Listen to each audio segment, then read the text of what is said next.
गंजाम जिला आसिका केन्द्र समवाय बैंक अधीन कार्यरत प्राथमिक कृषि समवाय समिति कर्मचारी विभिन्न दाबी नहीं सोमवार विक्षोभ धारणा देछंती।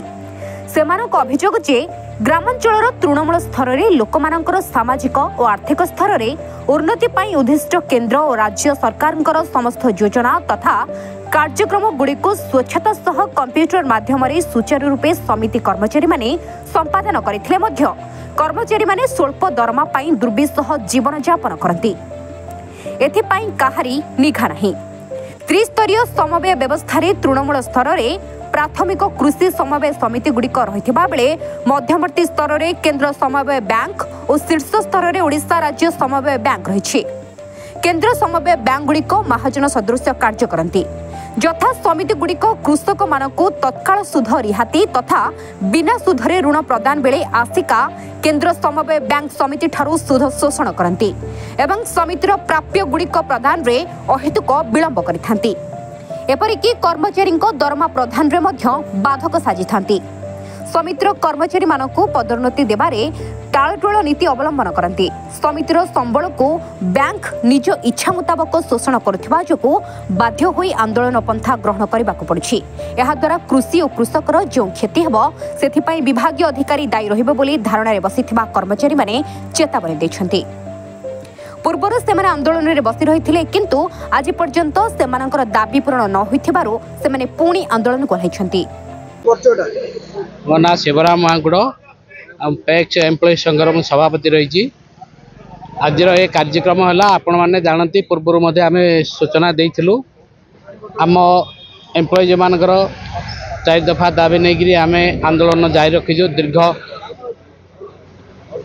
97 दिन है बर्तमान आमर एपर्यंत कौन प्रकार दाबी सफल होना।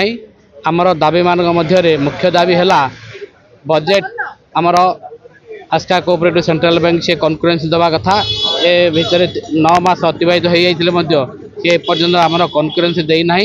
तेणुक सी मुख्य दाबी थिला बेले द्वितीय दाबी है आमर समिति कर्मचारी मानक 30% आमर प्रमोशन देवार व्यवस्था रही। आज को बहु वर्ष है आम दाबी कर आसुले आमर ग्रेडेशन लिस्ट प्रस्तुत होना कि प्रमोशन देवाई से आनुषंगिक व्यवस्था करूना।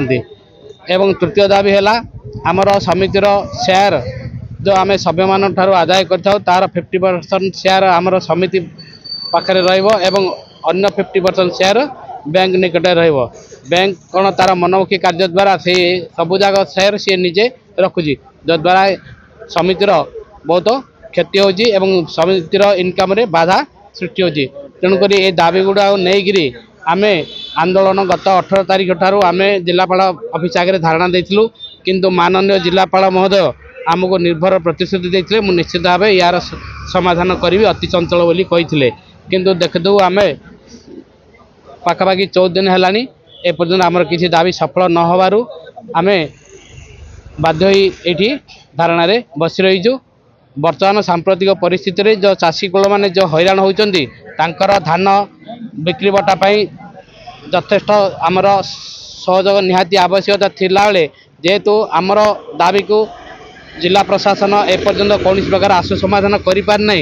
तेणुक आम या दुखर सह कहया सहित आम आशा रखुचु अति तुरंत आमर दाबी सफल करंतु एवं आम चाषी मानकर सहयोग जिंदगी आसीपारू से